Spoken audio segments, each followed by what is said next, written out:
ഒരുപക്ഷെ കുരുക്ഷേത്ര ഭൂമിയിൽ ആ ദിവസം നടന്ന പോരാട്ടം ഇരുപക്ഷങ്ങളിലെയും മുൻനിര യോദ്ധാക്കൾ എല്ലാവരും കൂട്ടത്തോടെ നടത്തിയ ഒന്നാണെന്ന് പറയേണ്ടിയിരിക്കുന്നു. കാരണം ഒട്ടുമിക്ക എല്ലാ യോദ്ധാക്കളുടെ പേരുകളും എടുത്തു പറയുന്നുണ്ട്. എല്ലാ യോദ്ധാക്കളും തമ്മിൽ പോരാടുന്നുമുണ്ട്. ആ സംഭവബഹുലമായ ദിവസം എന്തെല്ലാം അരങ്ങേറി, എന്തായിരുന്നു കുരുക്ഷേത്ര ഭൂമിയിലെ 7-ാം ദിവസത്തെ സംഭവബഹുലമായ സംഭവ വികാസങ്ങൾ നമുക്ക് നോക്കാം. കുരുക്ഷേത്രം എന്ന ഈ സീരീസിൻ്റെ 10ാമത്തെ എപ്പിസോഡിൽ. നമസ്കാരം, ഞാൻ വൈശാഖ്. ടെലിസ്കോപ്പിലേക്ക് സ്വാഗതം.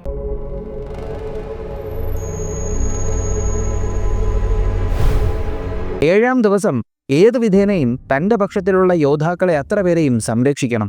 എന്നാൽ പാണ്ഡവ പക്ഷത്തിലുള്ള സൈനികരെ ഒന്നിനെ പോലും വെറുതെ വിടരുത് എന്ന ചിന്തയോടുകൂടി തന്നെയായിരുന്നു ഭീഷ്മർ പോരാട്ടത്തിനിറങ്ങിയത്. അതുകൊണ്ട് തന്നെ കൗരവർക്ക് വേണ്ടി അന്ന് അദ്ദേഹം ചമച്ച വ്യൂഹം മണ്ഡല വ്യൂഹമായിരുന്നു. ഇതൊരു ഡിഫെൻസീവായിട്ടുള്ള ഒരു വ്യൂഹമാണെന്ന് തന്നെ പറയേണ്ടിയിരിക്കുന്നു. അതായത് സർക്കുലർ ആയിട്ടുള്ള ഒരു വ്യൂഹമാണ്, ഒരു പ്ലാനറ്ററി വ്യൂഹം എന്ന് വേണേൽ പറയാം. അപ്പോൾ ഈ വ്യൂഹത്തിൽ ആരെല്ലാം എവിടെയെല്ലാം നിൽക്കുന്നുവെന്ന് എടുത്തു പറയുന്നില്ല. എന്നിരുന്നാൽ പോലും പറയുന്നൊരു കാര്യമുണ്ട്. ഒരുപാട് ആയിരക്കണക്കിന് ആനപ്പടയാളികളും ആയിരക്കണക്കിന് രഥങ്ങളും ആയിരക്കണക്കിന് കുതിരപ്പടയാളികളെയും കാലാൽ പടയാളികളെയും ഒക്കെ കൊണ്ടാണ് ഭീഷ്മർ ഈ ഒരു വ്യൂഹം ചമച്ചിരിക്കുന്നത്. എങ്ങനെയെന്ന് വെച്ചാൽ, ഓരോ ഗജസൈന്യത്തിൻ്റെയും അടുത്ത്, അതായത് ഓരോ ആനയുടെ അടുത്ത് ഒരു 7 രഥങ്ങളുണ്ടാവും. ഓരോ രഥത്തിൻ്റെ അടുത്ത് 7 കുതിരകളുണ്ടാവും. ഓരോ കുതിരകളുടെ അടുത്ത് 10 ധനുർധാരികളുണ്ടാവും. ഓരോ ധനുർധാരികളെ സംരക്ഷിക്കാനായിട്ട് 7 യോദ്ധാക്കൾ പടച്ചട്ടകൾ കൊണ്ട് നിൽക്കുന്നുണ്ട്. അതിഗംഭീരമായിട്ടുള്ളൊരു വ്യൂഹം ഭീഷ്മർ ചമച്ചു. അപ്പോൾ ഇതിൽ ഭീഷ്മരെ സംരക്ഷിക്കുവാനായിട്ട് ധൃതരാഷ്ട്രപുത്രനായിട്ടുള്ള ചിത്രസേനൻ മറ്റുള്ളവരെയുമായിട്ട് ആ ഒരു ഡ്യൂട്ടി ഏറ്റെടുത്തിരിക്കുകയാണ്. ദുര്യോധനനാകട്ടെ പൊൻചട്ടയും ആഭരണങ്ങളും അലങ്കാരങ്ങളും എല്ലാം അണിഞ്ഞുകൊണ്ട് എന്താ പറയുക, ശരിക്കും ഒരു തേജസ്വിയായ രാജാവിനെ പോലെ ആ യുദ്ധഭൂമിയിൽ വിളങ്ങി. തൻ്റെ അപ്പൂപ്പൻ തനിക്ക് കൊടുത്ത വാക്കിൻ്റെ ആ ഒരു ധൈര്യം അദ്ദേഹത്തിൻ്റെ മുഖത്ത് കാണാൻ കഴിയുന്നുണ്ട്. പിന്നെ സ്വതസിദ്ധമായിട്ടുള്ള അദ്ദേഹത്തിൻ്റെ ധൈര്യവും ആ മുഖത്ത് കാണുന്നുണ്ട്. അപ്പോൾ മണ്ഡലവ്യൂഹം കൗരവർ ചമച്ചത് കണ്ട ഉടനെ തന്നെ ഇപ്രാവശ്യം വ്യൂഹം ചമയ്ക്കുവാൻ ആളുകൾക്ക് നിർദ്ദേശം കൊടുക്കാതെ ധർമ്മപുത്രൻ, അതായത് ചക്രവർത്തി സാമ്രാട്ട് യുധിഷ്ഠിരൻ തന്നെ മുന്നോട്ടിറങ്ങി സ്വന്തമായിട്ടൊരു വ്യൂഹം അങ്ങ് ചമച്ചു. ഏത് വ്യൂഹമാണ് ചമച്ചത്? വജ്രവ്യൂഹമാണ് ചമച്ചത്. കാരണം കൗരവർ ചമച്ചിരിക്കുന്നത് ഡിഫെൻസീവായിട്ടുള്ള മണ്ഡലവ്യൂഹമാണെങ്കിൽ സാക്ഷാൽ ദേവേന്ദ്രൻ്റെ കയ്യിലുള്ള വജ്രായുധം, എന്തിനേയും പിളർക്കാൻ കെൽപ്പുള്ള വജ്രായുധത്തിൻ്റെ രൂപത്തിലുള്ള വജ്രവ്യൂഹമാണ് യുധിഷ്ഠിരൻ ഇവിടെ ചമച്ചത്.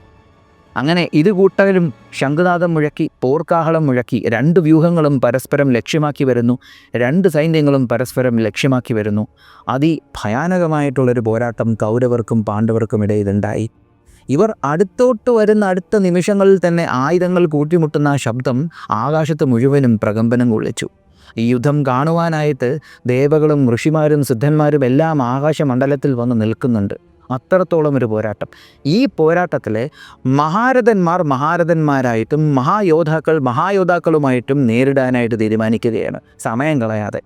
ബേസിക്കലി പറയുകയാണെങ്കിൽ മുൻനിര യോദ്ധാക്കൾ മറ്റുള്ള മുൻനിര യോദ്ധാക്കളെ ബ്ലോക്ക് ചെയ്യുകയാണ്. എന്തിനാണ്? തൻ്റെ സൈന്യങ്ങളെ സംരക്ഷിക്കുവാനായിട്ടും അവരെ വീഴ്ത്തുക എന്നുള്ള ഉദ്ദേശത്തോടു കൂടി. അതുതന്നെയാവണം. ഈ സമയത്ത് ദ്രോണർ നേരിട്ടത് വിരാടനെയായിരുന്നു, മത്സ്യദേശത്തെ വിരാടനെയായിരുന്നു. അങ്ങനെ ദ്രോണർക്കും വിരാടനുമിടയിൽ അതിഗാംഭീര്യമായിട്ടുള്ള ഒരു പോരാട്ടം അരങ്ങേറി. ദ്രോണരെക്കുറിച്ച് പ്രത്യേകിച്ച് പറഞ്ഞു തരേണ്ട കാര്യമില്ല. അത്രത്തോളം തേജസ്വിയായിട്ടുള്ള ആ ഒരു യോദ്ധാവിന് മുന്നിൽ വളരെ ശക്തമായി തന്നെ വിരാടൻ പിടിച്ചു നിന്നു. എത്രയായാലും വിരാടൻ ഒരു ശ്രേഷ്ഠനായിട്ടുള്ള യോദ്ധാവാണെങ്കിൽ പോലും വളരെ ശക്തമായിട്ടുള്ള ഗുരുക്കന്മാരിൽ നിന്ന് അറിവ് സ്വായത്തമാക്കിയ സ്വതസിദ്ധമായിട്ട് ജ്ഞാനിയുമായിട്ടുള്ള ദ്രോണർക്ക് മുന്നിൽ അദ്ദേഹത്തിന് പിടിച്ചു നിൽക്കാൻ കുറച്ച് പാടായിരുന്നു എന്ന് തന്നെ പറയണം. കാരണം ക്ഷണനേരം കൊണ്ട് ഓരോ അസ്ത്രങ്ങൾ കൊണ്ട് ദ്രോണർ വിരാടൻ്റെ വില്ലും മുറിച്ചു കളഞ്ഞു, കൊടിയും മുറിച്ചു കളഞ്ഞു.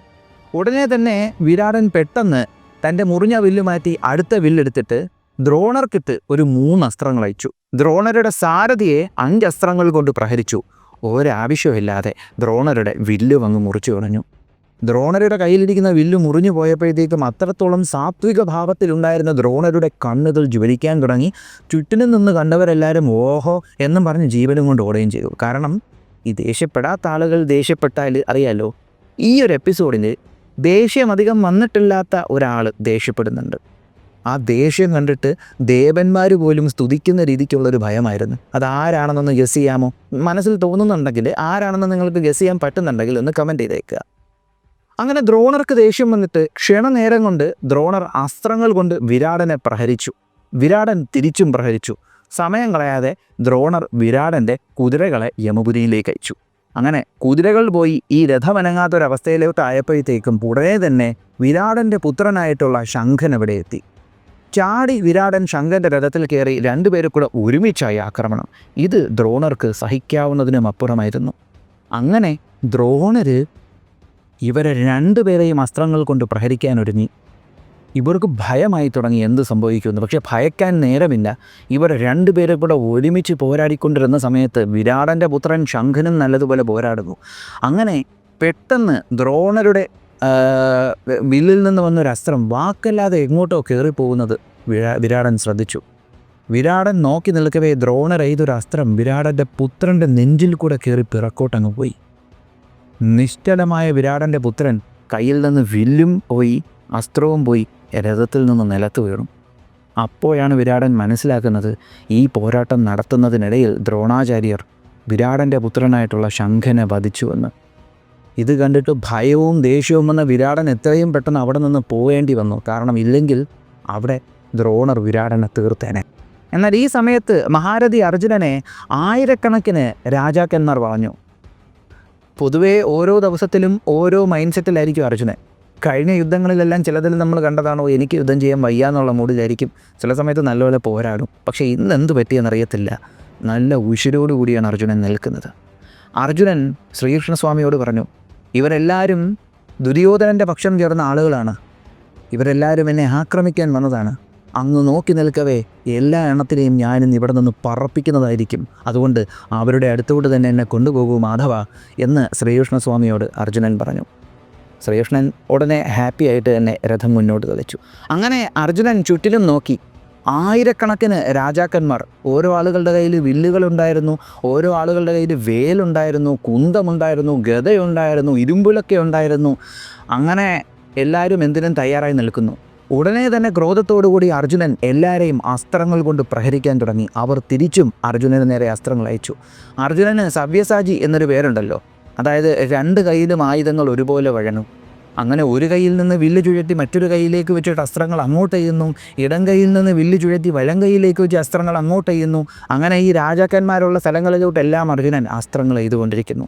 എന്നാൽ പെട്ടെന്ന് ഇവരെല്ലാവരും കൂടെ ഒരുമിച്ച് അർജുനനും കൃഷ്ണനും നേരെ അസ്ത്രങ്ങൾ ചെയ്തു. അവരെ ചുറ്റിനും നിൽക്കുന്ന യോദ്ധാക്കളുടെ രഥങ്ങളിൽ നിന്നും നിലത്തു നിൽക്കുന്ന യോദ്ധാക്കളിൽ നിന്നും അസ്ത്രങ്ങൾ ഇങ്ങനെ പറന്നു പൊങ്ങി അർജുനൻ്റെയും കൃഷ്ണനും നേരെ ഇങ്ങനെ വന്നുകൊണ്ടിരിക്കുകയാണ്. ആ സമയത്ത് സൂര്യവെളിച്ചത്തെ പൂർണ്ണമായും മൂടി അർജുനനും കൃഷ്ണനും നിൽക്കുന്ന ഭാഗത്ത് ഇരുട്ടായി. അസ്ത്രങ്ങളിങ്ങനെ വന്നുകൊണ്ടിരുന്നപ്പോഴത്തേക്കും പാണ്ഡവ പടയാളികളെല്ലാവരും ഭയം കൊണ്ട് നിലവിളിക്കാൻ തുടങ്ങി. ഈ സമയത്ത് അർജുനൻ തൻ്റെ വില്ല് ഉയർത്തുന്നതും കണ്ടു. ഒരു അസ്ത്രമെടുത്ത് ഗാന്ധീപത്തിലേക്ക് വെച്ച് വില്ല് പിറക്കോട്ട് വലിക്കുന്നതും കണ്ടു. ആ അസ്ത്രം തിളങ്ങുന്നതും കണ്ടു. ഈ അസ്ത്രം ആകാശത്തേക്ക് തൊടുക്കുന്നതും കണ്ടു. ഇരുട്ടിനിടയിൽ കൂടെ നീല നിറത്തിലുള്ളൊരസ്ത്രം ആകാശത്തേക്ക് പൊയ്ക്കൊണ്ടിരിക്കുന്നു. പോകുന്നതിനനുസരിച്ച് ആ അസ്ത്രത്തിൽ നിന്ന് ഇടിമിന്നലുകൾ ഇങ്ങനെ വന്നുകൊണ്ടിരിക്കുന്നു. ആകാശമാർഗം പോയി അവിടെ ഒരു വിസ്ഫോടനമുണ്ടായി, തേജസ്സിൻ്റെ ഒരു വിസ്ഫോടനമുണ്ടായി. ആകാശത്ത് ആ ഇടിമിന്നലുകൾ ഉണ്ടാകുന്നു. അവിടെ നിന്ന് മഴ പെയ്യുന്നത് പോലെ അസ്ത്രങ്ങൾ വരുന്നു. അർജുനനും കൃഷ്ണനും നേരെ വന്ന അസ്ത്രങ്ങളെല്ലാം മുറിച്ചുകൊണ്ട് ശത്രുപക്ഷത്തിലേക്ക് ആ അസ്ത്രങ്ങളെല്ലാം വന്ന് കയറുകയാണ്. അർജുനൻ അവിടെ പ്രയോഗിച്ചത് ഐന്ദ്രാസ്ത്രമായിരുന്നു. ഐന്ദ്രാസ്ത്രത്തിൻ്റെ പ്രഭാവത്തിൽ ചുറ്റിനുമുണ്ടായിരുന്ന ആയിരക്കണക്കിന് രാജാക്കന്മാരെ എല്ലാവരെയും ആ അസ്ത്രങ്ങൾ പ്രഹരിച്ചു. അവരെല്ലാവരും അവിടെ നിന്ന് പിറകോട്ട് പോയി. അർജുനൻ ക്രോധത്തോടുകൂടി അലറി വിളിച്ചുകൊണ്ട് നിൽക്കുന്നു. കൃഷ്ണനും അതെ, ഇവർ നേരെ ഭീഷ്മരെ ലക്ഷ്യമാക്കി പൊയ്ക്കൊണ്ടിരിക്കുന്നു. ഈ രാജാക്കന്മാർ, സുശർമാവും അതിൻ്റെ കൂടെ ഉണ്ടായിരുന്നു കേട്ടോ. ഈ സുശർമാവെന്ന് പറയുമ്പോഴത്തേക്കും ത്രിഗർത്ത ദേശത്തിലെ രാജാവാണ്. അങ്ങനെ ത്രിഗർത്ത നരേശനായിട്ടുള്ള സുശർമാവും അദ്ദേഹത്തിൻ്റെ കൂടെ മറ്റുള്ള യോദ്ധാക്കളും രാജാക്കന്മാരും എല്ലാവരും കൂടെ അവിടെ നിന്ന് പിറക്കോട്ട് വരുന്നത് കണ്ടുടനെ ദുര്യോധനൻ തൻ്റെ ശബ്ദങ്ങൾ കൊണ്ട് അവർക്ക് ധൈര്യം കൊടുത്തു. രാജാക്കന്മാരെല്ലാവരും ഭീഷ്മരെ നോക്കുന്നു. അവിടെ ഒരു ശ്വേത നിറത്തിലുള്ള തേജസ്, ഒരു കയ്യിൽ വില്ലും പിടിച്ച് ഇടുപ്പത്തിങ്ങനെ കയ്യും കൊടുത്തൊരു നിപ്പായിരുന്നു. ആ ഒരു ഗാംഭീര്യം കണ്ടപ്പോൾ ഇവർക്ക് ധൈര്യം വന്നു. ഭീഷ്മരുടനെ തന്നെ എന്തിനും തയ്യാറായി ഈ ഒരു രഥം മുന്നോട്ടെടുക്കുകയാണ്. ആ രഥം മുന്നോട്ട് പോകുന്നു. ഈ സമയത്ത് അവിടെ കൃഷ്ണൻ തെളിക്കുന്ന അർജുനൻ്റെ ആ രഥം ഇങ്ങോട്ട് വന്നുകൊണ്ടിരിക്കുന്നു. ഈ സമയത്ത് വെള്ള നിറത്തിലുള്ള കുതിരകളെ പൂട്ടിയ ആ രഥത്തിൽ അർജുനൻ്റെ രഥത്തിൻ്റെ മുന്നിലായിട്ട് മഞ്ഞപ്പട്ടുടുത്ത് പൊൻചട്ടയണിഞ്ഞ് കഴുത്തിൽ രത്നമാലയെല്ലാം അണിഞ്ഞുകൊണ്ട് ശക്തമായ കൈകളിൽ ഞാൻ പിടിച്ചുകൊണ്ട് സൂര്യസ്പർദ്ധ കിരീടവും ധരിച്ച് കൃഷ്ണൻ ഇരിപ്പുണ്ടായിരുന്നു. സൂര്യനെപ്പോലെയായിരുന്നു കൃഷ്ണൻ എന്നാണ് പറയുന്നത്, ആ ഒരു തേജസ്. ഇതേ സമയത്ത് കൗരവ ഭാഗത്ത് നമ്മുടെ ഭീഷ്മർ രംഗണ്ണനെ പോലെ എന്ന് പറഞ്ഞാൽ അർജുനനെ കണ്ടുടങ്ങി എടാ മോനെ എന്ന് വിളിച്ചു എന്നല്ല, പുള്ളിക്കാരൻ വെള്ള നിറത്തിലുള്ള വസ്ത്രങ്ങളും ആയുധങ്ങളുമാണ് ധരിച്ചിരുന്നത്. കുതിരകൾ പോലും വെള്ള, ഈ ഒരു രഥത്തിൻ്റെ നിറത്തിലും വെള്ളയുണ്ടായിരുന്നു. അങ്ങനെ ഭീഷ്മരും അവിടെ നിൽക്കുന്നു. ഭീഷ്മരുടെ ആ ഒരു തേജസ് എന്ന് പറയുമ്പോഴത്തേക്കും വളരെ ശ്വേത നിറത്തിലുള്ളൊരു തേജസ്സായിരുന്നു. അങ്ങനെ കൃഷ്ണനും ഭീഷ്മരും ആ രണ്ട് തേജസ്സുകൾ പരസ്പരം ഇങ്ങനെ നോക്കുന്നു. ഭീഷ്മരുടെ കണ്ണുകളിൽ കൃഷ്ണൻ നോക്കി ചിരിച്ചുകൊണ്ടിരിക്കുന്നു. ഭീഷ്മർ ഗാംഭീര്യത്തോടെ കൃഷ്ണനെ നോയിക്കൊണ്ടിരിക്കുന്നു. എന്തും സംഭവിക്കാം. ഈ സമയത്ത് ശിഖണ്ഡിയും അശ്വത്ഥാമാവും തമ്മിൽ യുദ്ധഭൂമിയിൽ മറ്റൊരു ഭാഗത്തൊരു ഏറ്റുമുട്ടലുണ്ടാകുന്നു. ഈ സമയത്ത് ദ്രുപദപുത്രനായിട്ടുള്ള യോദ്ധാവായ ശിഖണ്ഡി ഒരാവശ്യവുമില്ലാതെ അശ്വത്ഥാമാവിന് നേരെ 3 അസ്ത്രങ്ങൾ എയ്യുകയാണ്. ആ അസ്ത്രം അശ്വത്ഥാമാവിൻ്റെ നെറ്റിത്തടത്തിൽ കൊണ്ടുവന്നാണ് പറയുന്നത്. അപ്പോൾ മിക്കവാറും കിരീടം വെച്ചേക്കുന്ന ഭാഗത്ത് കിരീടത്തിലായിരിക്കണം തറച്ചിരിക്കുന്നത്. അങ്ങനെ ആ ഒരു തറച്ച ആഘാതത്തിൽ അശ്വത്ഥാമാവ് തല ഇങ്ങനെ പിറക്കോട്ടങ്ങ് കൊണ്ടുപോയി. അപ്പോൾ കൗരവപക്ഷത്തിലുള്ള ആളുകളും പാണ്ഡവപക്ഷത്തിലുള്ള ആളുകളും ഭയന്നു തുടങ്ങി. കാരണം ദേഷ്യം വന്നാൽ അശ്വത്ഥാമാവ് എന്ത് ചെയ്യുമെന്ന് പറയാൻ പറ്റത്തില്ല. കാരണം ഈ കുരുക്ഷേത്ര ഭൂമിയിലുള്ള ഓരോ മഹാരഥന്മാർക്കും ഓരോ യോദ്ധാക്കൾക്കും ഒരുപാട് ഉപാസനകളും പൂജകളും കാര്യങ്ങളും എല്ലാം ഉണ്ട്, ഒരുപാട് മന്ത്രജ്ഞാനമെല്ലാം ഉണ്ട്. പക്ഷെ അശ്വത്ഥാമാവ് നിഗൂഢ ശാസ്ത്രത്തിൽ അഗ്രഗണ്യനെന്നാണ് പറയുന്നത്. നിഗൂഢമായിട്ടുള്ള ഒരുപാട് ഉപാസനകളും മന്ത്രപ്രയോഗങ്ങളും എല്ലാം അശ്വത്ഥാമാവിനുണ്ടായിരുന്നു. അതുകൊണ്ട് തന്നെ സർവോപരി ദ്രോണരുടെ പുത്രൻ. അപ്പം അതുകൊണ്ട് തന്നെ അശ്വത്ഥാമാവിന് ദേഷ്യം വന്നാൽ ആളുകൾ നല്ലതുപോലെ ഭയക്കുന്നത് കുരുക്ഷേത്ര യുദ്ധഭൂമിയിൽ പലയിടങ്ങളിൽ നമുക്ക് കാണാം. അങ്ങനെ എല്ലാവരും നോക്കി നിൽക്കവേ അശ്വത്ഥാമാവ് കണ്ണുകൾ കൊണ്ട് യോദ്ധാവായ ശിഖണ്ഡിയുടെ മുഖത്തേക്ക് നോക്കുന്നു. ദ്രുപദപുത്രനായ ശിഖണ്ഡി ഉൾപ്പെടെ എല്ലാവർക്കും ചെയ്തത് അബദ്ധമായെന്ന് തോന്നി തുടങ്ങി. കാരണം അശ്വത്ഥാമാവിൻ്റെ കണ്ണിപ്പോൾ കോപ്പർ റെഡിൽ തിളച്ചുകൊണ്ടിരിക്കുകയാണ്, അത്ര ദേഷ്യം. പതുക്കെ അശ്വത്ഥാമാവിൻ്റെ ദേഹം വിറയ്ക്കാൻ തുടങ്ങി. ക്രോധത്തിൽ അശ്വത്ഥാമാവ് ഇങ്ങനെ വിറയ്ക്കുന്നതിൻ്റെ ആ ഒരു ആഘാതത്തിൽ തൻ്റെ കിരീടത്തിൽ തറച്ചിരുന്ന 2 അസ്ത്രങ്ങൾ കിരീടത്തിൽ നിന്ന് ഇളകി വന്ന് കാണും. മറ്റൊരസ്ത്രം അശ്വത്ഥാമാവ് തൻ്റെ കൈകൊണ്ട് തന്നെ വലിച്ചു പൊട്ടി ദൂരെ കളഞ്ഞിട്ട് അലറി വിളിച്ചുകൊണ്ട് മഹായോദ്ധാവായിട്ടുള്ള ശിഖണ്ഡിക്ക് അനങ്ങാൻ പോലും ഗ്യാപ്പ് കൊടുക്കാതെ തുരുതുര അസ്ത്രങ്ങൾ ഇതുകൊണ്ട് ശിഖണ്ഡിയുടെ കുതിരകളെയും വധിച്ചു, ശിഖണ്ഡിയുടെ സാരഥിയെ വധിച്ചു, കൊടിയും മുറിച്ചിട്ടു. യോദ്ധാവായ ശിഖണ്ഡിയെ പ്രഹരിച്ചു കൊണ്ടുവരുന്നു. അശ്വത്ഥാമാവ് സംസാരവും പറച്ചിലും നോട്ടോ ഒന്നുമില്ല, ആയിരക്കണക്കിന് അസ്ത്രങ്ങൾ ശിഖണ്ഡിക്ക് നേരെ അയച്ചു എന്നാണ് പറയുന്നത്. അതായത് അത്രത്തോളം അസ്ത്രങ്ങൾ ശിഖണ്ഡിക്ക് നേരെ അയച്ചു. ഉടനെ തന്നെ ശിഖണ്ഡി കയ്യിലൊരു വാളും പരിചയമെടുത്ത് രഥത്തിൽ നിന്ന് ചാടി ഭൂമാർഗത്തിൽ ഒരു പരുന്ത് വട്ടം ചുറ്റുന്നത് പോലെ നല്ല വേഗതയിൽ സഞ്ചരിക്കാൻ തുടങ്ങി. അതായത് ആർക്കും അമ്പെയ്യാൻ പറ്റാത്ത രീതിക്ക് അതിവേഗതയിൽ സഞ്ചരിക്കാൻ തുടങ്ങി. അപ്പോൾ അശ്വത്ഥാമാവിന് ശിഖണ്ഡിയെ അസ്ത്രം എയ്യാൻ പറ്റുന്നതിനെക്കാട്ടിയും വേഗത്തിൽ, അതായത് ഉണ്ടാക്കുന്നത് പോലെ മഹായോദ്ധാവായ ശിഖണ്ഡി ഇങ്ങനെ സ്പീഡിനോടി അശ്വത്ഥാമാവിനെ അടുത്ത് വന്നുകൊണ്ടിരിക്കുകയാണ്. ഉടനെ തന്നെ അസ്ത്രങ്ങൾ അയച്ചുകൊണ്ട് പ്രഹരിച്ചുകൊണ്ട് ദ്രുപദപുത്രനായ ശിഖണ്ഡിയുടെ പരിചയും വാളും മുറിച്ചു കളയുകയാണ്. അപ്പോൾ എന്നിട്ട് അശ്വത്ഥാമാവ് ക്രോധത്തിൽ ഇപ്പോഴും ഇങ്ങനെ ഏങ്ങി നിൽക്കുകയാണ്. ഈ സമയത്ത് ക്രോധത്തോടുകൂടി ശിഖണ്ഡി അവിടെ തൻ്റെ വാൾ മുറിഞ്ഞു പോയല്ലോ, വാളിൻ്റെ മുറിഞ്ഞ കഷ്ണം കയ്യിലെടുത്തിട്ട് ചുഴറ്റി അശ്വത്ഥാമാവിന് നേരെ വലിച്ചെറിഞ്ഞു. അശ്വത്ഥാമാവ് ആകാശമാർഗം തന്നെ അസ്ത്രങ്ങൾ അയച്ച് ആ വാളിൻ്റെ കഷ്ണത്തിനെ പല കഷ്ണങ്ങളാക്കി പൊടിച്ചു കളഞ്ഞു. എന്നിട്ട് അശ്വത്ഥാമാവ് വില്ലുയർത്തി ആ സമയത്ത്, എല്ലാ സമയങ്ങളിലും പാണ്ഡവപക്ഷത്തൊരാൾ കൃത്യസമയത്ത് വരുമല്ലോ, ആര്? സാത്വികി പെട്ടെന്ന് അവിടെ എത്തി ശിഖണ്ഡിയെ തൻ്റെ രഥത്തിലേക്ക് കയറ്റി പാഞ്ഞങ്ങ് പോയി. ദ്രോണാചാര്യരുടെ പുത്രൻ ദ്രൗണി ദേഷ്യത്തോടുകൂടി ശിഖണ്ഡിയും സാത്വികിയും കൂടെ പോകുന്നത് ഇങ്ങനെ നോക്കിക്കൊണ്ട് വന്നു. എന്നിട്ട് പാണ്ഡവപക്ഷത്തിലെ സൈന്യത്തിൻ്റെ ഒരു ഭാഗത്തേക്ക് അസ്ത്രപ്രയോഗം നടത്തി എരച്ചങ്ങ് കയറി അശ്വത്ഥാമാവ്. ഈ സമയത്ത് ദ്രോണരവിടെ ശംഖനെ വധിച്ചു കഴിഞ്ഞിട്ട് പാഞ്ചാലന്മാരുടെ നേരെ എരച്ചങ്ങ് കയറി. അങ്ങനെ ഈ അച്ഛനും മോനും കൂടെ പാണ്ഡവരെ ഒരു വഴിയാക്കി എന്ന് തന്നെ പറയണം. എന്തോന്നിടയിൽ ഇതൊരു മര്യാദയൊക്കെ വേണ്ടേ എന്ന് തോന്നിക്കുന്ന രീതിക്കായിരുന്നു രണ്ടുപേരുടെയും പോരാട്ടം.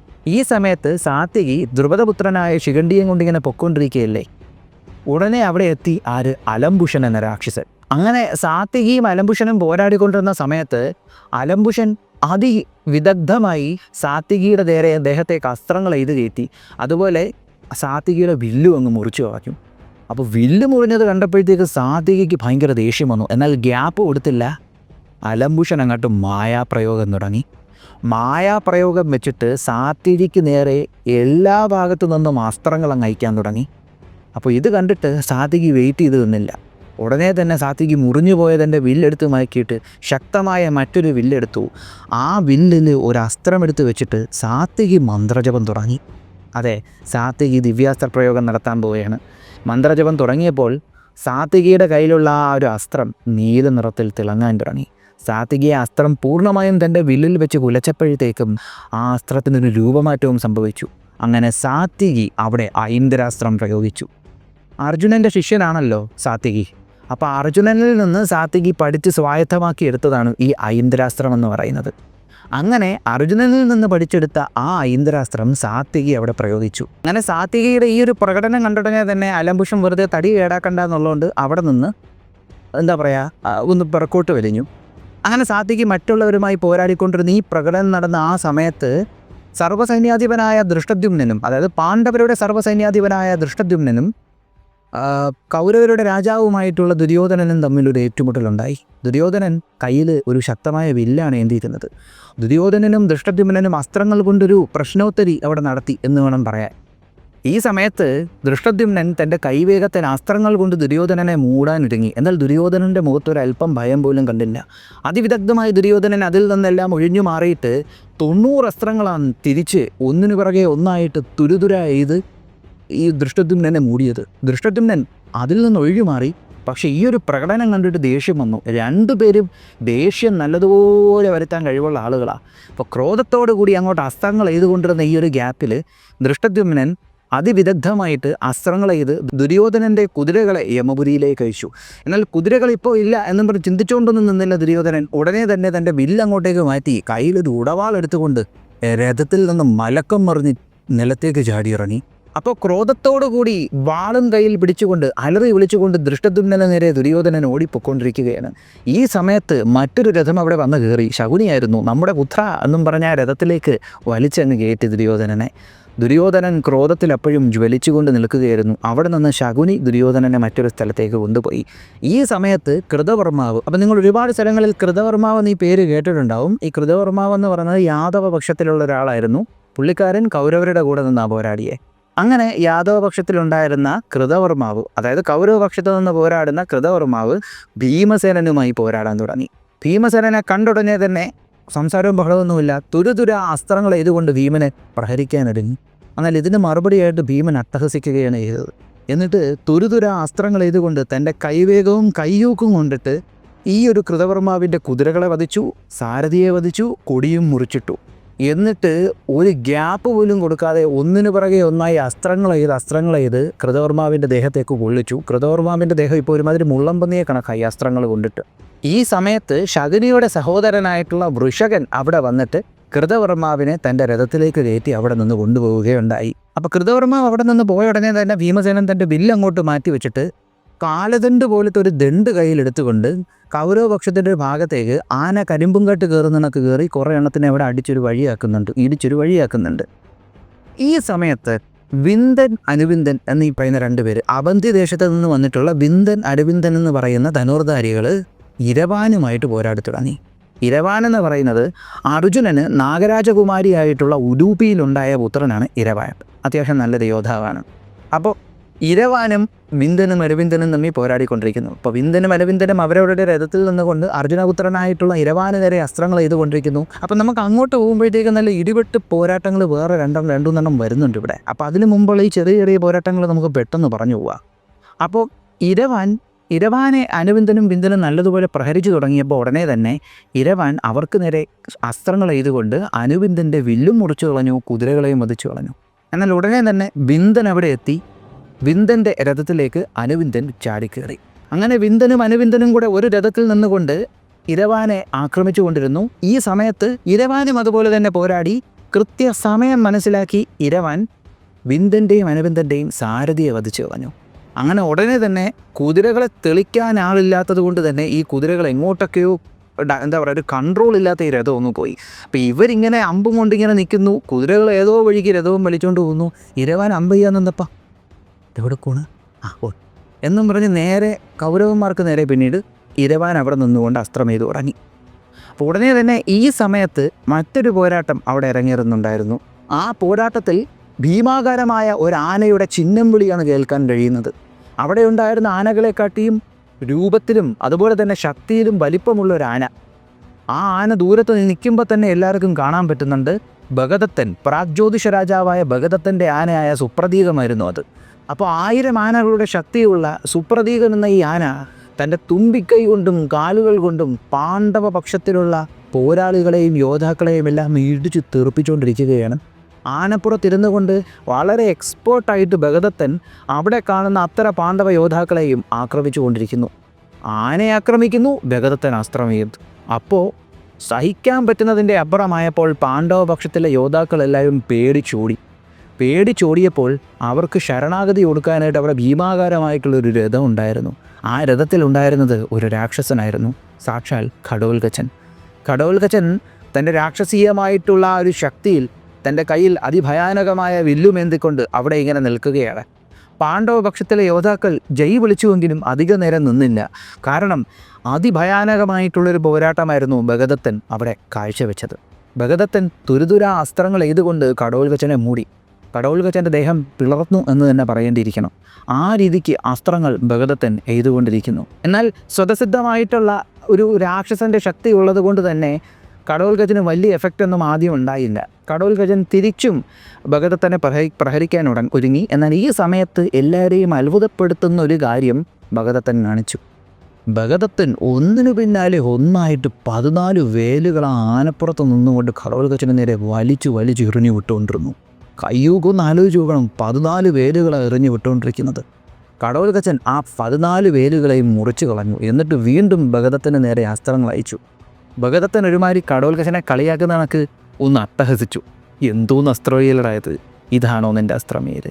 എന്നിട്ട് തിരിച്ച് ഭഗദത്തൻ അങ്ങോട്ട് പ്രകടനം തുടങ്ങി. എന്നിട്ട് ഭഗദത്തൻ ഘടോൽകചൻ്റെ കുതിരകളെയെല്ലാം വധിച്ചു കളഞ്ഞു. അപ്പോൾ കുതിരകളെ വധിച്ചു കളഞ്ഞെങ്കിലും ഘടോൽകചന് അവിടെ ഭയമൊന്നും ഉണ്ടായില്ല. ഘടോൽകചൻ ഉടനെ ഒരു വേലെടുത്തു. ഈ വേലെന്ന് പറയുന്നത് സാധാരണ മനുഷ്യരുടെ വേലായിട്ട് ചിന്തിക്കരുത്, അതിഭയാനകവും വലിപ്പവുമുള്ളൊരു വേലായിരുന്നു. ആ വേല് ഘടോൽകചൻ ഭഗദത്തന് നേരെ വലിച്ചെറിഞ്ഞു. ഈ വേല് കണ്ടപ്പോൾ ഭഗദത്തന് മനസ്സിലായി, നല്ല ശക്തമായിട്ടുള്ളൊരു സംഭവമാണ് ആ വരുന്നത്. ചെയ്യേണ്ടതിപ്പോൾ ചെയ്തില്ലെങ്കിൽ പണി കിട്ടുമെന്ന് മനസ്സിലായ ഭഗദത്തൻ എന്താ പറയുക, ഒന്നിലെ തൻ്റെ ആന വീഴും അല്ലെങ്കിൽ താൻ വീഴും എന്ന് ഭഗദത്തന് മനസ്സിലായി. ഭഗദത്തൻ ആകാശമാർഗം തന്നെ അസ്ത്രങ്ങൾ എയ്തുകൊണ്ട് ആ വലിയ വേലിനെ മുറിച്ച് 3 കഷ്ണങ്ങളാക്കി നിലത്തിട്ടു. എന്നിട്ട് ഭഗദത്തൻ അവിടെ നിന്നുകൊണ്ട് അട്ടഹസിക്കുന്ന ആ ഒരു പ്രകടനം കണ്ടപ്പോൾ ഘടോൽകചന് ഭയം വന്നിട്ട് ഘടോൽകചൻ അവിടെ നിന്ന് പുറക്കോട്ട് പോകുന്നുണ്ട്. അപ്പോൾ ഭഗദത്തൻ്റെ ആ ഒരു പോർവീരി ഒന്ന് ആലോചിച്ച് നോക്കുക ആനപ്പുറത്തിരുന്നുള്ള. ഈ സമയത്ത് നകുല സഹദേവന്മാർ മാതൃദേശത്തെ രാജാവ്, അതായത് ഇവരുടെ അമ്മാവൻ ശല്യരുമായിട്ട് പോരാടാൻ തുടങ്ങി. നകുല സഹദേവന്മാർ ഇദ്ദേഹവുമായിട്ട് പോരാടിക്കൊണ്ടിരുന്ന ഈ സമയത്തിൽ ശല്യരുടെ പ്രകടനത്തിൽ നകുലൻ്റെ കുതിരകളെ നഷ്ടമായി. അങ്ങനെ നകുലൻ സഹദേവൻ്റെ രഥത്തിലേക്ക് കയറി. എന്നാൽ ഒരു മര്യാദയുമില്ലാതെ ശല്യർ ഇവരെ ഭയാനകമായി പ്രഹരിച്ചു തുടങ്ങിയപ്പോഴത്തേക്കും സഹദേവന് നല്ല ദേഷ്യം വന്നു. സഹദേവന് ദേഷ്യം വന്നു എന്ന് പറയുമ്പോഴത്തേക്കും നമ്മൾ ഈ വിചാരിക്കുന്ന പോലെ സഹദേവൻ ഭയങ്കര ശാന്തനോ വെറും പാവമോ ഒന്നുമല്ല. തൻ്റെ ചേട്ടൻ ഭീമനെപ്പോലെ ദേഷ്യപ്പെടുന്ന ഒരാളാണ് സഹദേവൻ. അതുപോലെ ദേഷ്യം സഹദേവന് വരാറുണ്ട്. അങ്ങനെ സഹദേവന് ദേഷ്യം വന്നിട്ട് സഹദേവൻ ശല്യരെ നേരെ അങ്ങ് ആക്രമിച്ചു. ആ ആക്രമണത്തിൽ ശല്യർ ക്ഷീണിച്ച് തീർത്തിട്ടിരുന്നു. ആ രീതിക്ക് സഹദേവൻ ശല്യരെ ആക്രമിച്ചു. എന്നാൽ ഈ സമയത്ത് അതിഭയാനകമായിട്ടുള്ള മറ്റൊരു പോരാട്ടമായിരുന്നു അവിടെ അരങ്ങേറിക്കൊണ്ടിരുന്നത്. അത് യുധിഷ്ഠിരനും ശ്രുതായുവും തമ്മിലായിരുന്നു. ശ്രുതായു എന്ന രാജാവ്, നമ്മൾ നേരത്തെ ഭീമസേനൻ കലിംഗ രാജാവിനെ വധിച്ചു എന്ന് പറയുന്നുണ്ട്. അവിടെ ശ്രുതായു എന്ന കലിംഗ രാജാവിനെ വധിച്ചു എന്നാണ് ഞാൻ പറഞ്ഞത്. അത് വായിച്ചപ്പോൾ എനിക്ക് അങ്ങനെയാണ് തോന്നിയത്. ചിലപ്പോൾ ഒരു പക്ഷേ ആ സമയത്ത് കലിംഗദേശത്തിലുണ്ടായിരുന്ന അവരുടെ സാമന്തരാജ്യമായിട്ടുള്ള വല്ല രാജാവും ആയിരിക്കും ആ സമയത്ത് മരിച്ചിരിക്കുന്നത്. കാരണം ഇവിടെ വീണ്ടും ശ്രുതായുവിനെ പറയുന്നുണ്ട്. ഈ പോരാട്ടത്തിൽ ശ്രുതായു യുധിഷ്ഠിരനെ ഒരുപാട് അസ്ത്രങ്ങൾ കൊണ്ട് പ്രഹരിച്ചു. തിരിച്ചും യുധിഷ്ഠിരൻ അസ്ത്രങ്ങൾ ചെയ്യാനൊരുങ്ങി. ഒരസ്ത്രം വന്നിട്ട് ശ്രുതായു വെച്ച ഒരസ്ത്രം വന്നിട്ട് യുധിഷ്ഠിരൻ്റെ ഹൃദയഭാഗത്ത് തറച്ചു എന്നാണ് പറയുന്നത്. ആ ചട്ടയുടെ ആ ഭാഗത്ത് തറച്ചു. എന്നാൽ അപ്പോഴും യുധിഷ്ഠിരൻ ഒട്ടും ഭയന്നില്ല. തിരിച്ച് അസ്ത്രങ്ങൾ അയച്ചുകൊണ്ട് ശ്രുതായുവിൻ്റെ കൊടി മുറിച്ചു കളഞ്ഞു. അങ്ങനെ കൊടി മുറിച്ചു നിലത്ത് വീണു എന്ന് മനസ്സിലായ ശ്രുതായു ദേഷ്യത്തിൽ അസ്ത്രങ്ങൾ അയച്ച് യുധിഷ്ഠിരനെ നല്ലതുപോലെ മുറിവേൽപ്പിച്ചു. ഏകദേശം 7ഓളം അസ്ത്രങ്ങളാണ് യുധിഷ്ഠിരൻ്റെ ദേഹത്തേക്ക് തറച്ചു കയറും പോലെ അവിടെ ശ്രുതായു അയച്ചത്. അപ്പോൾ ഇത്രത്തോളമായപ്പോൾ അത്രയും അസ്ത്രപ്രഹരം ആദ്യമുണ്ടായി, പിന്നെ ഹൃദയഭാഗത്തൊരു അസ്ത്രം വന്ന് തറച്ചു, പിന്നെ 7 കൂരമ്പുകൾ ഇതിൻ്റെ ദേഹത്ത് വന്ന് ഇങ്ങനെ തറച്ചപ്പോഴത്തേക്കും യുധിഷ്ഠിരൻ്റെ മുഖത്ത്, ഞാൻ നേരത്തെ പറഞ്ഞ ആൾ യുധിഷ്ഠിരനാണ്, അന്നേ നാൾ വരെ ആരും കാണാത്തൊരു വികാരം അവിടെ ചുറ്റും നിൽക്കുന്ന കൗരവ യോദ്ധാക്കളും പാണ്ഡവ യോദ്ധാക്കളും കണ്ടു. ദേഷ്യം. യുധിഷ്ഠിരൻ്റെ കോപം കണ്ടിട്ട്, യുധിഷ്ഠിരൻ ദേഷ്യപ്പെടുന്ന ആ ദേഷ്യം കണ്ടിട്ട് ഇയാൾക്ക് ഇങ്ങനെ ദേഷ്യപ്പെടാൻ അറിയുമോ എന്നായിരുന്നു ആളുകൾക്ക് തോന്നിയത്. കാരണം ദേഷ്യപ്പെടാത്ത ആളുകൾ ദേഷ്യപ്പെടുമ്പോൾ അതിനൊരു വല്ലാത്ത എഫക്റ്റാണെന്ന് പറയാറില്ലേ, അതുപോലെ യുധിഷ്ഠിരൻ ഇങ്ങനെ ദേഷ്യപ്പെട്ടു തുടങ്ങി. യുധിഷ്ഠിരൻ്റെ ആ ഒരു ദേഷ്യം കണ്ടിട്ട് ചുറ്റിനും നിന്ന കൗരവ യോദ്ധാക്കൾ വിചാരിച്ചു, ഓക്കെ ഇന്ന് അവരെ എല്ലാവരെയും യുധിഷ്ഠിരൻ തീർക്കുമെന്ന്. പാണ്ഡവർക്കും പേടിയായി തുടങ്ങി. ഈ സമയത്ത് ആകാശമാർഗ്ഗം ഉണ്ടായിരുന്ന ദേവകളും സിദ്ധന്മാരും മുനിമാരും എല്ലാം പ്രാർത്ഥിച്ചു എന്നാണ് പറയുന്നത് യുധിഷ്ഠിരൻ്റെ ദേഷ്യം പോവാനായിട്ട്. കാരണം ബ്രഹ്മാസ്ത്രം അറിവുള്ള ആളാണ്, എന്ത് ചെയ്ത് കളയുമെന്ന് അറിയത്തില്ലല്ലോ. ദേഷ്യം വരാത്ത ഒരാൾ ദേഷ്യം വരുമ്പോൾ അയാൾ അൺപ്രഡിക്റ്റബിൾ ആകുമെന്നല്ലേ പറയുന്നത്. എന്നാൽ പെട്ടെന്ന് യുധിഷ്ഠിരൻ മനസ്സ് തൻ്റെ സമാധാനം കൊണ്ട്, തൻ്റെ പേഷ്യൻസ് കൊണ്ട് തൻ്റെ ദേഷ്യം അങ്ങോട്ട് നിയന്ത്രിച്ചു. എന്നിട്ട് അസ്ത്രങ്ങൾ എയ്തുകൊണ്ട് ശ്രുതായുവിനെ പ്രഹരിച്ചു. എന്നിട്ട് ശ്രുതായുവിൻ്റെ സാരഥിയെയും ശ്രുതായുവിൻ്റെ കുതിരകളെയും യുധിഷ്ഠിരൻ വധിച്ചു. ഇത് കണ്ടപ്പോഴത്തേക്കും ശ്രുതായു അവിടെ നിന്ന് ഓടിപ്പോയി. അവിടെ ഉണ്ടായിരുന്ന ധൃതരാഷ്ട്രരുടെ, ദുര്യോധനൻ്റെ സൈനികർക്ക് എല്ലാവർക്കും ഭയമായി. എന്നാൽ യുധിഷ്ഠിരൻ തെല്ലും അമാന്തിക്കാതെ അസ്ത്രങ്ങൾ കൊണ്ട് കൗരവപക്ഷത്തിൻ്റെ സൈന്യത്തിൻ്റെ ഒരു ഭാഗം അങ്ങോട്ട് മുച്ചൂട് മുടിക്കാൻ തുടങ്ങി. യുധിഷ്ഠിരൻ്റെ ശരിക്കുമുള്ള പോർവീര്യം കാണുന്ന ദിവസങ്ങളിലൊന്നാണ് ഇന്നത്തെ ദിവസം എന്ന് പറയേണ്ടിയിരിക്കുന്നു. എന്നാൽ ഈ സമയത്ത് യുദ്ധഭൂമിയുടെ മറ്റൊരു ഭാഗത്ത് ചേകിതാനനും കൃപാചാര്യരും തമ്മിൽ പോരാടി തുടങ്ങുന്നു. ചേകിതാനൻ്റെയും ഈ ചേകിതാനൻ ആരാണെന്നറിയോ? ചേകിതാനൻ എന്ന് പറയുന്നത് ശിശുപാലൻ്റെ മകനുണ്ടല്ലോ, ദൃഷ്ടകേതു, അദ്ദേഹത്തിൻ്റെ മകനാണ്. അതായത് ശിശുപാലൻ്റെ ചെറുമകനാണ് ചേകിതാനൻ. അങ്ങനെ ചേകിതാനനും കൃപാചാര്യരും തമ്മിൽ പോരാടുന്നു. പോരാട്ടം അങ്ങോട്ട് മുറുകിയ സമയത്ത് ചേകിതാനന് രഥം വിട്ടിറങ്ങേണ്ട ഒരവസ്ഥ ഉണ്ടായി. ഈ രഥം വിട്ടിറങ്ങിയ സമയത്ത് ഭീമാകാരമായിട്ടുള്ള നല്ല പോളിഷ് ചെയ്തിട്ടുള്ളൊരു സ്വർണ്ണ ഗദയും എടുത്തുകൊണ്ടാണ് ചേകിതാനൻ നിലത്തിറങ്ങിയത്. എന്നിട്ട് ഈ ഗദ കൊണ്ട് ചേകിതാനൻ ഈ പറയുന്ന കൃപാചാര്യരുടെ കുതിരകളെയും രഥത്തെയും എല്ലാം നശിപ്പിച്ചു തുടങ്ങി. കൃപാചാര്യർ നിലത്തിറങ്ങിയിട്ട് ചേകിതാനനുമായിട്ട് അസ്ത്രപ്രയോഗം നടത്താൻ തുടങ്ങി. ചേകിതാനന് ദേഷ്യം വന്നിട്ട് ഈ ഗദ ചുഴറ്റി കൃപാചാര്യർക്ക് നേരെ വലിച്ചെറിഞ്ഞു. കൃപാചാര്യർ ആ വലിയ ഗദ തൻ്റെ അസ്ത്രങ്ങൾ കൊണ്ട് എയ്ത് മുറിച്ച് പല കഷ്ണങ്ങളാക്കി. ചേകിതാനന് ദേഷ്യം വന്നിട്ട് തൻ്റെ ഉറയിൽ നിന്ന് മൂർച്ചയേറിയൊരു വാളെടുത്തുകൊണ്ട് കൃപാചാര്യർക്ക് നേരെ ഓടിയെടുക്കുന്നു. കൃപാചാര്യർ വില്ലങ്ങോട്ടെടുത്ത് തൻ്റെ രഥത്തിലേക്ക് ഇട്ടിട്ട് നല്ല മൂർച്ചയേറിയൊരു വാൾ കൃപാചാര്യരെടുക്കുന്നു. രണ്ടുപേരും അവിടെ ഒരു വാൾപ്പയറ്റ് നടത്തി. ഈ വാൾപ്പയത്തിൽ അവസാനം രണ്ടുപേരും ക്ഷീണിക്കുന്നു. അപ്പോൾ ക്ഷീണിച്ചു പോകുന്ന ഈ ഒരു സിറ്റുവേഷൻ കണ്ടപ്പോഴത്തേക്കും കാരകർഷൻ എന്ന യോദ്ധാവ് വന്നിട്ട് ചേകിതാനനെ തൻ്റെ രഥത്തിലും കയറ്റിക്കൊണ്ടുപോയി. ശകുനി വന്നിട്ട് കൃപാചാര്യരെ തൻ്റെ രഥത്തിലും കയറ്റി അവിടെ നിന്ന് കൊണ്ടുപോയി. ഇതേ സമയത്ത് തന്നെ ചേകിതാനൻ്റെ പിതാവായിട്ടുള്ള ദൃഷ്ടകേതു ഭൂരിശ്രവസുമായിട്ട് പോരാടിക്കൊണ്ടിരുന്നു. ദൃഷ്ടകേതുവും ഭൂരിശ്രവസും തമ്മിലുള്ള പോരാട്ടത്തിൽ ഭൂരിശ്രവസിന് മുമ്പ് അധിക നേരം ദൃഷ്ടകേതുവിന് പിടിച്ചു നിൽക്കാൻ കഴിഞ്ഞില്ല.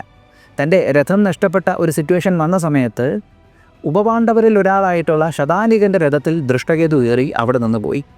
അങ്ങനെ ഭയാനകമായ ഈ ഒരു പോരാട്ടം അവിടെ അരങ്ങേറിക്കൊണ്ടിരുന്നു. മഹാരഥന്മാരും തമ്മിലുള്ള ആ ഒരു പോരാട്ടം മറ്റുള്ളവരെ ഭയപ്പെടുത്തുന്ന രീതിക്കായിരുന്നു എന്ന് തന്നെ പറയണം. കാരണം ഓരോ യോദ്ധാക്കളും പരസ്പരം ഏറ്റുമുട്ടിയിട്ട് എതിർപക്ഷത്തിലുള്ള യോദ്ധാക്കളെ വീഴ്ത്തിക്കൊണ്ടിരിക്കുകയാണ്. ഈ സമയത്ത് പൊൻചട്ടയണിഞ്ഞ ചിത്രസേനൻ, ദുർമർഷണൻ, വികർണൻ ഇവർ അഭിമന്യുവുമായിട്ട് പോരാടി തുടങ്ങി കേട്ടോ.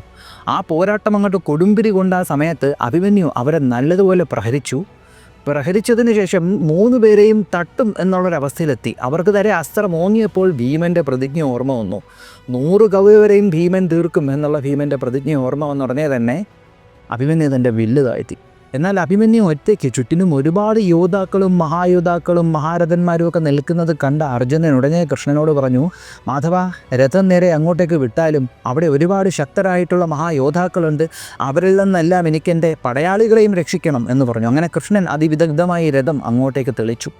അങ്ങനെ അർജുനൻ ക്രോധത്തോടെ വരുന്ന ആ ഒരു വരവ് കണ്ട ഉടനെ തന്നെ കൗരവരെല്ലാവരും ഭയന്നു. കാരണം ഐന്ദ്രൻ വെച്ചൊരു പ്രയോഗമൊക്കെ നടത്തിയല്ലോ. അപ്പോൾ അതിനുശേഷം ഇങ്ങനെ വരുന്നതും കൂടെ കണ്ടപ്പോൾ എല്ലാവരും ഭയന്നു. അങ്ങനെ അർജുനനെ എതിർക്കാനായിട്ട് വീണ്ടും സുശർമൻ വരികയാണ്. ത്രിഗർധ രാജാവായിട്ടുള്ള സുശർമൻ വരികയാണ്. സുശർമൻ ഇപ്പോൾ ഒറ്റയ്ക്കല്ല, സുശർമൻ്റെ കൂടെ മറ്റൊരുപാട് രാജാക്കന്മാരും ഉണ്ട്. വീണ്ടും അർജുനനെ ഒരുപാട് രാജാക്കന്മാർ വില്ലുയർത്തി വളഞ്ഞിരിക്കുകയാണ്. അവിടെ അതിഭയാനകമായിട്ടുള്ള ഒരു യുദ്ധം ഉണ്ടാകുന്നു. അവിടെ ചുവന്ന പുഴ ഒഴുകുന്ന രീതിക്കുള്ള പോരാട്ടമാണ് അരങ്ങേറിയത് എന്നാണ് പറയുന്നത്. പെട്ടെന്ന് തുരുതുര അസ്ത്രങ്ങൾ ഒരുമിച്ച് ചെയ്യുന്ന ഒരു ശബ്ദം, ഞാണലുകൾ ഒരുമിച്ച് കേൾക്കുന്ന ശബ്ദം. ഇവരെല്ലാവരും അർജുനനെ ആക്രമിക്കുന്നു. അർജുനൻ അതിവിദഗ്ധമായി അതിനെയെല്ലാം മുറിച്ചിടുന്നു, ചിലരിൽ നിന്നെല്ലാം ഒഴിഞ്ഞു മാറുന്നു. ആ സമയത്ത് ഉടനെ തന്നെ സുശർമാവ് അർജുനനെ എതിർക്കണമെന്നൊരൊറ്റ ചിന്തയോടുകൂടി തൻ്റെ രഥത്തിൽ അർജുനന് നേരെ പാഞ്ഞു വരികയാണ്. അർജുനൻ നോക്കി നിൽക്കവേ സുശർമാവ് ഒറ്റയ്ക്കല്ല, സുശർമാവിൻ്റെ രഥത്തിൻ്റെ പിന്നിലായിട്ട് 32 രഥങ്ങളും വരുന്നുണ്ട്. ആ 32 രഥങ്ങളിൽ നിന്ന് അസ്ത്രങ്ങൾ തുരുതുരാ ഇത് വരുന്നു. ആ അസ്ത്രങ്ങൾ ഇങ്ങനെ പറന്നു വരികയാണ് അർജുനന് നേരെ. അർജുനൻ 62 അസ്ത്രങ്ങളാണ് തിരിച്ചയച്ചത്. 62 അസ്ത്രങ്ങൾ തിരിച്ചയച്ചു.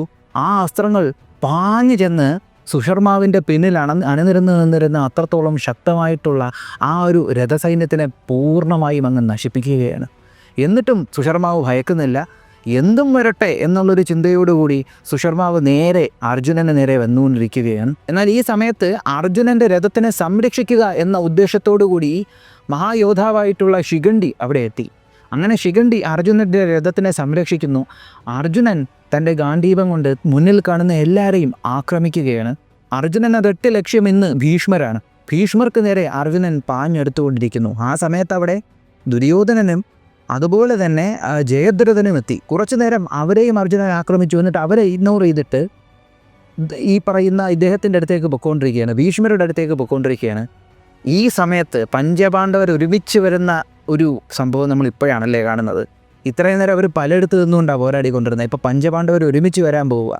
അപ്പോൾ ഈ സമയത്ത് യുധിഷ്ഠിരൻ യുദ്ധഭൂമിയുടെ മറ്റൊരു ഭാഗത്തു നിന്നും പാഞ്ഞ് ദ്രോണരുടെ അടുത്തെത്തിക്കൊണ്ടിരിക്കുകയാണ്. ദ്രോണരുടെ അല്ല, ഭീഷ്മരുടെ അടുത്തെത്തിക്കൊണ്ടിരിക്കുകയാണ്. യുധിഷ്ഠിരന് ഒരൊറ്റ ലക്ഷ്യമേ ഉള്ളൂ, തൻ്റെ സഹോദരന്മാരായിട്ടുള്ള നകുല സഹദേവന്മാരുടെയും ഭീമസേനൻ്റെയും കൂടെ നിന്നുകൊണ്ട് ഭീഷ്മരെ ആക്രമിക്കുക. നിങ്ങളൊന്ന് ആലോചിക്കണം, ഇവരെല്ലാവരും കൂടെ പാഞ്ഞു വരുന്നത് ഒരാളെ വീഴ്ത്താൻ, ഭീഷ്മരെ. അപ്പോൾ ഈ സമയത്തുണ്ടല്ലോ ജയദ്രഥൻ പാണ്ഡവരുടെ വില്ല് മുറിച്ച് കളഞ്ഞു എന്നാണ് പറയുന്നത്. അങ്ങനെ ഇവർക്ക് ദേഷ്യം കൂടിയിട്ട് ഇവർ വില്ലുകളെടുത്ത് ശക്തമായി റെഡിയായി നിൽക്കുകയാണ്. അർജുനൻ തൻ്റെ ഗാണ്ഡീപവും ഉയർത്തി റെഡിയായി നിൽക്കുകയാണ്. എന്നാൽ ദുര്യോധനന് ഒരു സർപ്പത്തിന് വിഷം എങ്ങനെയാണോ അതുപോലെയായിരുന്നു ദുര്യോധനൻ തൻ്റെ ദേഷ്യം. ആ ദേഷ്യം കൊണ്ട് ദുര്യോധനൻ ഇവരെ പ്രഹരിക്കാൻ തുടങ്ങി. ചുറ്റിനു നിന്നുകൊണ്ട് കൃപാചാര്യർ, ശല്യർ, ശലൻ, ചിത്രസേനൻ ഇവരെല്ലാവരും ഈ ഒരു പഞ്ചപാണ്ഡവരെ ആക്രമിച്ചു കൊണ്ടിരിക്കുകയാണ്. അസ്ത്രങ്ങൾ അവരുടെ ദേഹത്ത് കൊള്ളുന്നു. ഇവർ തിരിച്ചെങ്ങനെയൊക്കെയോ അതിനെയൊക്കെ പ്രഹരിക്കുന്നു. 5 പേര് നിൽക്കുകയാണ്. അങ്ങനെ ഇവർ ശക്തമായ യുദ്ധഭൂമിയിൽ വിളങ്ങിക്കൊണ്ടിരുന്നപ്പോൾ ഇപ്പം ചുറ്റിനും എല്ലാവരും കൂടെ വളഞ്ഞ് ഇവരെ ആക്രമിച്ചു തുടങ്ങി. ആ സമയത്ത് ശിഖണ്ഡിയുടെ വില്ല് ഭീഷ്മർ മുറിച്ചു കളഞ്ഞു. ഇത് കണ്ടപ്പോൾ ശിഖണ്ഡിക്ക് ഭയമായി. ഭയമായ ശിഖണ്ഡി പെട്ടെന്ന് ആ യുദ്ധഭൂമിയിൽ നിന്ന് ഓടി രക്ഷപ്പെടാനൊരുങ്ങിയപ്പോൾ യുധിഷ്ഠിരൻ അങ്ങോട്ട് ദേഷ്യം വന്നു. ക്രോധത്തോടുകൂടി യുധിഷ്ഠിരൻ അലറി വിളിച്ചുകൊണ്ട് യോദ്ധാവായ ശിഖണ്ഡിയോട് പറയുന്നു, നീ നിൻ്റെ അച്ഛനായ ദ്രുപദൻ്റെ മുന്നിൽ വെച്ച് തന്നൊരു വാക്കുണ്ട്. നീ സൂര്യൻ്റെ നിറമുള്ള നിൻ്റെ അസ്ത്രങ്ങൾ കൊണ്ട് ഭീഷ്മരെ വീഴ്ത്തുവന്ന്. ഇത് സത്യസന്ധമായി നീ നൽകുന്ന വാക്കാണെന്നും നീ പറഞ്ഞായിരുന്നു. എന്നിട്ട് അതല്ല ഇപ്പോൾ നീ മറക്കുവാണോ? എവിടെ പോയി നിൻ്റെ വീര്യം? എവിടെ പോയി നിൻ്റെ സത്യപ്രതിജ്ഞ? യുദ്ധഭൂമിയിൽ ഭയന്നപ്പോൾ അതൊന്നും നിറവേറ്റാതെ നീ പോവുകയാണോ? നിൻ്റെ സത്യപ്രതിജ്ഞ നിറവേറ്റാനായിട്ടുള്ള സാഹചര്യമാണ് ഇവിടെ ഒരുക്കി തന്നേക്കുന്നത്. അതിനു വേണ്ടിയിട്ടാണ് നിൻ്റെ പടയാളികളെ അത്രയും കുരുതി കൊടുത്തേക്കുന്നത്. എന്നിട്ട് നീ ഇപ്പോൾ ഓടുന്നോ? ഈ ഭൂമണ്ഡലത്തിൽ മുഴുവനും നീ പ്രശസ്തനാണ്, അത് നീ മറക്കരുത്. ഭീഷ്മരുടെ ശക്തിയുടെ മുന്നിൽ അദ്ദേഹം കണ്ണി കാണുന്ന എല്ലാം നശിപ്പിച്ചുകൊണ്ടിരിക്കുകയാണ്. ഇപ്പോൾ നീ ഇത് ചെയ്തില്ലെങ്കിൽ നിനക്ക് തീരാ കളങ്കമായിരിക്കും ഉണ്ടാകാൻ പോകുന്നത്. കിട്ടിയിട്ടുള്ള ഉത്തരവുകൾ പ്രകാരം ധനഞ്ജയൻ ഇന്ന് ഭയാനകമായി പോരാടുകയാണ്. ഭൂമണ്ഡലത്തിൽ തന്നെ നീ പ്രശസ്തനാണ്. പിന്നെ നീ എന്തിന് ഭീഷ്മരെ പേടിക്കുന്നു? ഇങ്ങനെ വളരെ പരുഷമായിട്ടുള്ള രീതിക്ക് യുധിഷ്ഠിരൻ സംസാരിച്ചു. അപ്പോൾ എപ്പോഴും സ്നേഹത്തോടെ സംസാരിക്കുന്ന ഒരാൾ പരുഷമായിട്ട് സംസാരിക്കുമ്പോൾ ഒരു വല്ലാത്ത ദുഃഖം തോന്നുമല്ലോ. പക്ഷേ യുധിഷ്ഠിരൻ പറഞ്ഞതിൽ മുഴുവനും കാര്യങ്ങളാണെന്നും ശിഖണ്ഡിക്ക് മനസ്സിലായി. അങ്ങനെ പോയ ധൈര്യം തിരിച്ചു ശിഖണ്ഡിക്ക് വന്നു. ദേഷ്യത്തോടുകൂടി ശിഖണ്ഡി ഭീഷ്മർക്ക് നേരെ ആഞ്ഞു പൊയ്ക്കൊണ്ടിരിക്കുകയാണ് തൻ്റെ രഥത്തിൽ. ഈ സമയത്ത് ശല്യരവിടെ വലം വെച്ച് കയറിയിട്ട് ശിഖണ്ഡിക്ക് നേരെ അഗ്നിമയമായിട്ടുള്ള ശസ്ത്രങ്ങൾ അയച്ചു എന്നാണ് പറയുന്നത്. അങ്ങനെ അഗ്നിമയമായിട്ടുള്ള ആയുധങ്ങൾ ഇങ്ങനെ വന്നപ്പോൾ അതിനെ എതിർക്കുവാനായിട്ട് അവിടെ വെച്ച് ശിഖണ്ഡി ദിവ്യാസ്ത്ര പ്രയോഗം നടത്തി വാരുണാസ്ത്രം അയച്ചുകൊണ്ട് അതിനെ എല്ലാം ശമിപ്പിച്ചു. എന്നിട്ട് എല്ലാവരെയും അത്ഭുതപ്പെടുത്തിക്കൊണ്ട് ശിഖണ്ഡി ഭീഷ്മർക്ക് നേരെ പൊയ്ക്കൊണ്ടിരുന്നു. പക്ഷെ ഭീഷ്മർക്ക് അതൊന്നും ഒരു വിഷയമല്ല. ഭീഷ്മർ അതൊന്നും ശ്രദ്ധിക്കാത്ത രീതിക്ക് നേരെ യുധിഷ്ഠിരന് നേരെ അസ്ത്രങ്ങൾ എയ്തു. ആ അസ്ത്രങ്ങൾ യുധിഷ്ഠിരൻ്റെ കയ്യിലിരുന്ന വില്ലും മുറിച്ചു കളഞ്ഞു, യുധിഷ്ഠിരൻ്റെ കൊടിയും മുറിച്ചു കളഞ്ഞു. യുധിഷ്ഠിരന് ശരിക്കും ഭയമായി.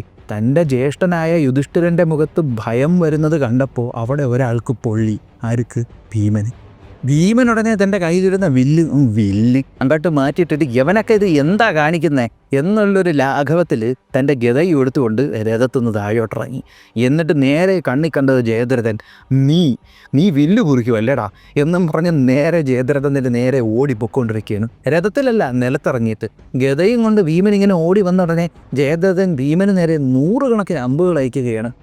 ഈ അമ്പുകളൊക്കെ വരുന്നു, 100 കണക്കിന് ഈ അമ്പുകൾ വന്നപ്പോൾ ഭീമനൊരുമാതിരി അവൻ്റെ ഒരു അമ്പ് എന്ന ലാഘവത്തിൽ ഓടി പൊക്കോണ്ടിരിക്കുകയാണ്. ഓടി നേരെ എന്നിട്ട് ജയദ്രഥൻ്റെ കുതിരകളെ അടിച്ചങ്ങ് തീർത്തു. ജയദ്രഥൻ ഇതെന്തത് സംഭവിച്ചേ എന്നും പറഞ്ഞ് നിൽക്കുന്ന ആ ഒരു സമയത്ത് ഭീമൻ ഇങ്ങനെ മുന്നോട്ട് പൊക്കോണ്ടിരുന്ന ഗ്യാപ്പിൽ ചിത്രസേനൻ അവിടെ എത്തി. അങ്ങനെ ചിത്രസേനൻ തൻ്റെ ആയുധവും ഉയർത്തിപ്പിടിച്ച് ഭീമന് നേരെ ഇങ്ങനെ തൻ്റെ രഥത്തിൽ വന്നുകൊണ്ടിരിക്കുന്നത് ഭീമൻ കണ്ടു. അത് കണ്ടുടനെ ഭീമൻ ചിത്രസേനനെ നോക്കി അലറി ഗർജിച്ചിട്ട് എന്തൊക്കെയോ പറഞ്ഞു. മഹാഭാരതത്തിൽ എഴുതിയിരിക്കുന്നത് ഭീഷണികൾ മുഴക്കി എന്നാണ്. മിക്കവാറും തെറിയൊക്കെ വിളിച്ചിട്ടുണ്ടാകും കേട്ടോ, അതുകൊണ്ടായിരിക്കും അങ്ങനെ എഴുതിയിരിക്കുന്നത്, ഇല്ലെങ്കിൽ അത് എഴുതി വെക്കേണ്ടേ. എന്നിട്ട് ഭീമൻ അലറിക്കൊണ്ട് ഒരുമാതിരി കല്ലെറിയുന്നതാണെങ്കിൽ ഷോർട്ട് പുട്ട് എറിയുന്നതാണെങ്കിൽ വലിയ ഗത എടുത്ത് ഒരൊറ്റ ഏറ്. ആളുകൾ നോക്കുമ്പോഴത്തേക്കും ഭീമൻ്റെ കയ്യിൽ നിന്ന് ഈ ഗത അങ്ങോട്ട് തെറിച്ചു പോവുകയാണ്. ഈ ഗത ആകാശത്തിലോട്ട് ഇങ്ങനെ പൊങ്ങിയിട്ട് താഴോട്ട് വരുന്നു. ഉൽക്ക വരും പോലെ ഈ ഗത വരുന്ന അത്ര ഊക്കിലാണ് ഭീമൻ എറിഞ്ഞേ. അപ്പോൾ ഈ ഗത വരുന്ന വരവ് കണ്ടപ്പോഴത്തേക്കും ചുറ്റിന് നിന്ന ആളുകൾക്ക് ഒരൊറ്റ ചിന്തയുള്ളൂ, എൻ്റെ മണ്ടയിൽ ഈ സാധനം വീഴരുത്. അങ്ങനെ അവർ മാറി തുടങ്ങി. ചിത്രസേനന് മനസ്സിലായി മാറിയില്ലെങ്കിൽ പടമാണ്, കാരണം കറക്റ്റ് തൻ്റെ രഥത്തിലോട്ടാണ് ആ ഗത വന്ന് വീഴുന്നത്.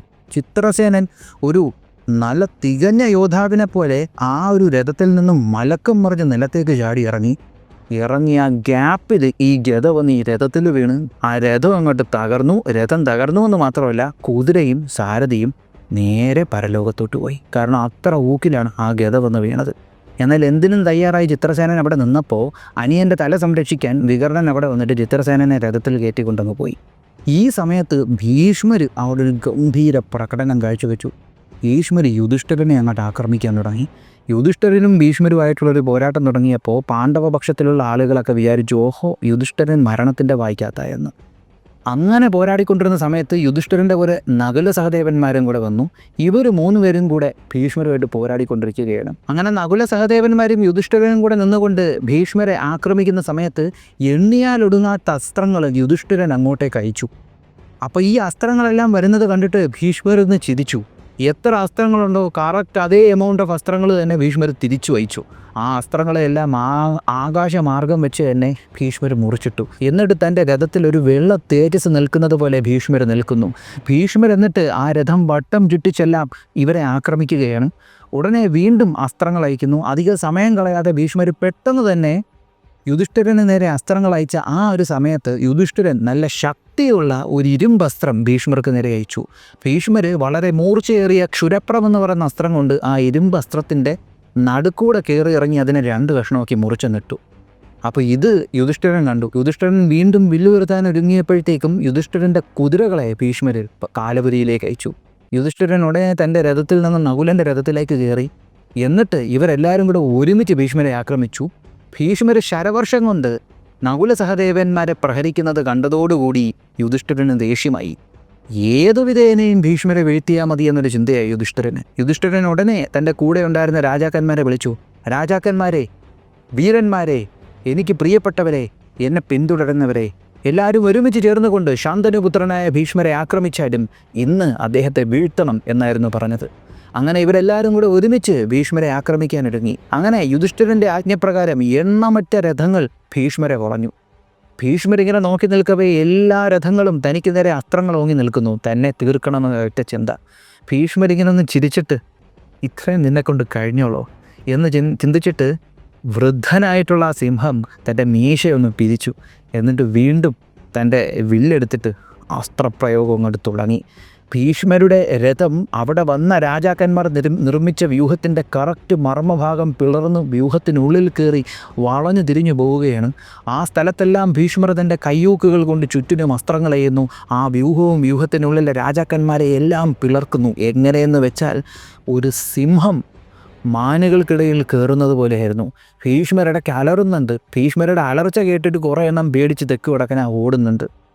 ഈ സമയത്ത് അവിടെ ശിഖണ്ഡി എത്തിയിട്ട് ആ ശിഖണ്ഡിയുമായിട്ട് പോരാടാൻ ഭീഷ്മരോട് പറഞ്ഞു. ഭീഷ്മർ പറഞ്ഞു പറ്റൂല എന്ന് പറഞ്ഞിട്ട് ഭീഷ്മർ ശിഖണ്ഡിയെ ഒഴിവാക്കിയിട്ട് ഭീഷ്മർ പാണ്ഡവ പക്ഷത്തിലുള്ള ആളുകളെ ആക്രമിച്ചു തുടങ്ങി. ദൃഷ്ടദ്യുമ്നനും അതുപോലെ തന്നെ സാത്വികയും കൂടെ അവിടെ നിൽക്കുകയാണ്. വില്ലെടുത്തുകൊണ്ട് ഇവരവിടെ പ്രകടനം തുടങ്ങിയപ്പോൾ വിന്ദാനുവിന്ദന്മാരവിടെ എത്തി. എന്നിട്ട് ദൃഷ്ടദ്യുമ്നനുമായി പോരാടി തുടങ്ങി. വിന്ദാനുവിന്ദന്മാർ ഒരു പടി മുന്നിൽ നിന്നു എന്ന് പറയേണ്ടിയിരിക്കുന്നു. കാരണം അവരെയ്ത അസ്ത്രങ്ങൾ കൊണ്ട് ദൃഷ്ടദ്യുമ്നൻ്റെ കുതിരകളെ എല്ലാത്തിനെയും വധിച്ചു. ഈ സമയത്ത് ദൃഷ്ടദ്യുമ്നൻ തൻ്റെ രഥത്തിൽ നിന്ന് സാത്വികിയുടെ രഥത്തിലേക്ക് കയറി. എന്നിട്ട് ഇവർ പല രീതിക്ക് ഇവരുമായി പോരാടിക്കൊണ്ടിരുന്ന ആ സമയത്ത് യുധിഷ്ഠിരൻ സൈന്യവുമായിട്ട് വന്ന് വിന്ദാനുവിന്ദന്മാരെ നേരിട്ട് തുടങ്ങി. ഈ സമയത്ത് അർജുനൻ തനിക്ക് കിട്ടിയ ഉത്തരവ് പ്രകാരം അവിടെ ഉണ്ടായിരുന്ന മറ്റുള്ള രാജാക്കന്മാരെ എല്ലാത്തിനെയും വീഴ്ത്തിക്കൊണ്ടിരിക്കുകയായിരുന്നു.